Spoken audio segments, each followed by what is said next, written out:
Hello everyone, welcome back to my channel solo traveller. This is Ram friend. और मेरे सामने खड़ी हैं दो प्रॉपर क्लासिक लुकिंग बाइक्स। एक है आपकी BSA 650 और दूसरी है आपकी ट्रायम्फ की स्पीड 400।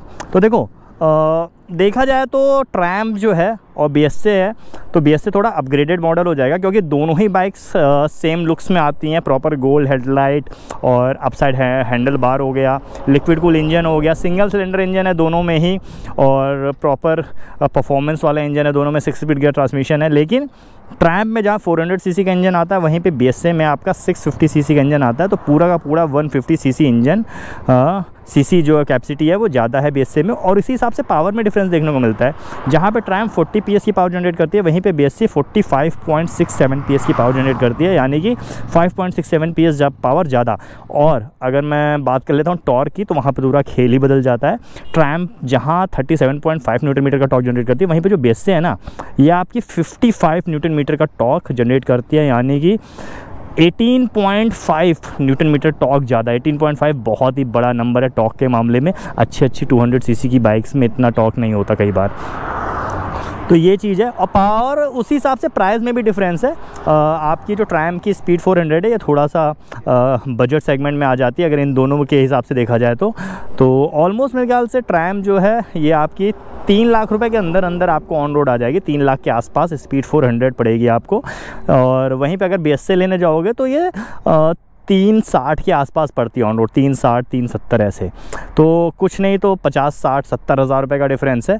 तो आप लोग मुझे देखते हैं कि उस डिफरेंस के हिसाब से परफॉर्मेंस में कितना अंतर आ रहा है, कि आपको ट्रायम्फ लेनी चाहिए या फिर आपको थोड़ा सा पैसा ज़्यादा लगा के BSA की तरफ जाना चाहिए। तो उतना ज़्यादा डिफरेंस पावर में है कि नहीं है, क्योंकि BSA भारी भी है भाई। 201 किलोग्राम की है। ट्रायम्फ का वेट है मेरे ख्याल से 170 के आसपास। कमेंट करके बताइएगा एग्जैक्ट वेट कितना है, बट हाँ 30 किलोग्राम तक का डिफरेंस है दोनों में। लेकिन भाई 650 सीसी बाइक चलाने का मज़ा तो अलग आता है।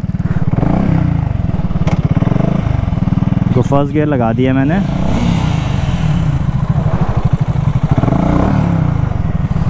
और भाई क्या इनिशियल है यार ट्रायम्फ का।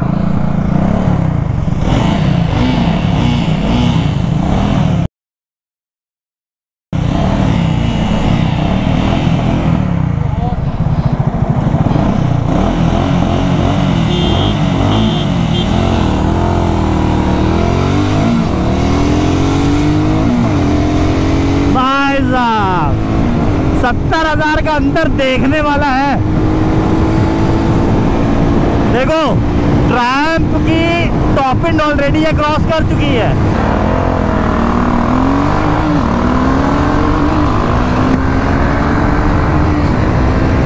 भाई BSA निकल गई। 5वां गियर, 6ठा गियर,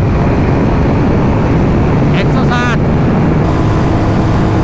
जो ट्रायम्फ की टॉप एंड थी ना, वो ऑलरेडी ये क्रॉस कर चुकी है। तो वो जो डिफरेंस था 70,000 वाला, वो देखने में मिल रहा है। भाई साहब क्या विंड प्रेशर आ रहा है यार। क्लासिक बाइक में ये चीज़ तो है, विंड प्रेशर तो बहुत तगड़ा मिलता है। बस हो गया इसका काम। BSA निकल गए भाई। बहुत तेज गई BSA। 160 पे लिमिटर मार रही है।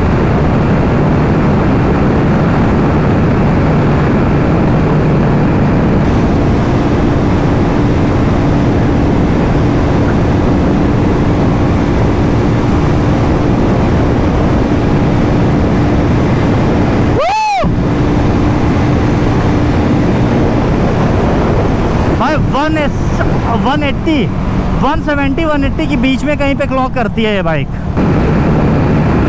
160 पे भाई लिमिटर मार रही है गाड़ी।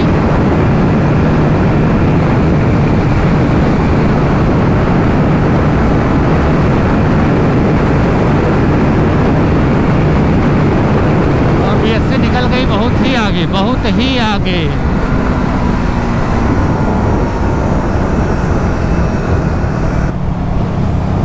और ब्रेकिंग भी बहुत तगड़ी है। ये देखो बहुत तगड़ी ब्रेकिंग है।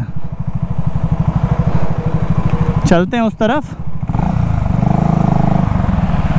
कार निकल जाए भाई थोड़ी। रोड क्रॉस करते समय आगे पीछे अगल बगल हर तरफ देख लेना चाहिए। भरोसा नहीं कौन कहाँ से आ रहा हो।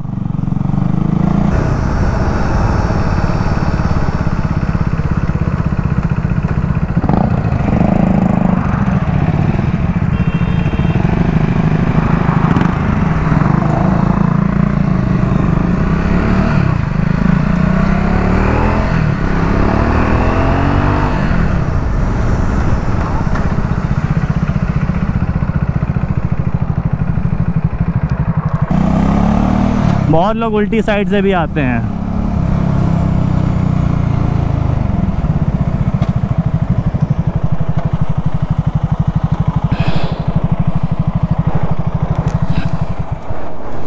कितना डिफरेंस था?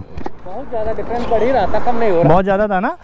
तो 70,000 वाली बात है भाई, 160 के ऊपर नहीं गई है। 160 तो बहुत जल्दी क्रॉस कर गई थी ये। तो एक बार राइडर चेंज कर लेते हैं और देखते हैं कि एक्सेलरेशन में मैं कहाँ तक साथ रहता हूँ यार। देखो टॉप एंड में तो ये बिल्कुल ही मतलब जवाब दे जाएगी, बट एक्सेलरेशन का चेक करते हैं कि कुछ टाइम तक मैं साथ रहता हूँ स्लिप स्ट्रीमिंग करके, सारे पैतरे आजमा के।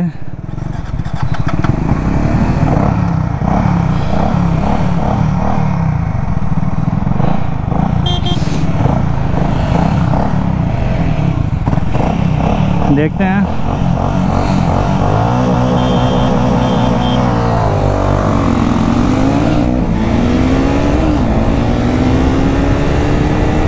निकल गई आगे वो,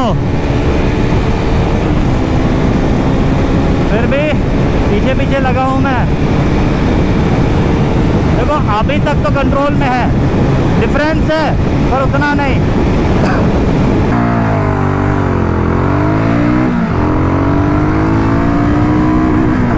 दूसरा गियर भाई सो जाता है इसका।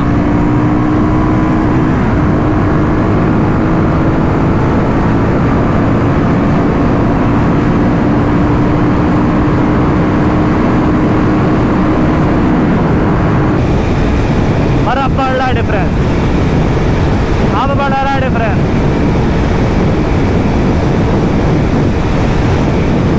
आ गया लिमिटर, आ गया इसका 160 पे लिमिटर आ रहा है इसका। है तो 180 तक, पर 160 पे लिमिटर आ जाता है, 160 के ऊपर नहीं जाती है।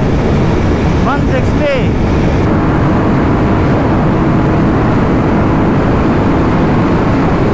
रैंप तो मुझे नहीं लग रहा कि पकड़ पाएगा।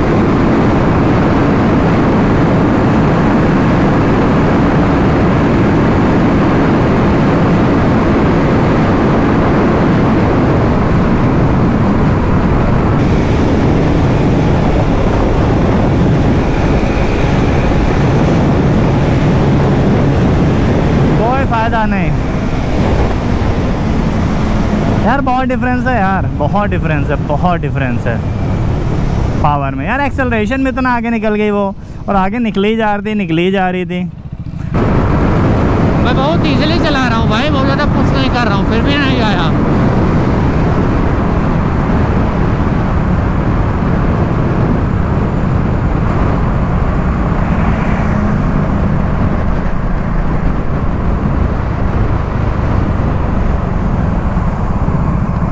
और वो स्टेबल भी बहुत है इससे ज़्यादा। ये थोड़ी सी हल्की पड़ती है ना, स्टेबिलिटी ठीक है इसकी, बट हाँ अगर मैं BSA से कंपेयर करूँगा तो BSA ज़्यादा इनस्टेबल है और उसको चलाने में मज़ा भी ज़्यादा आ रही है।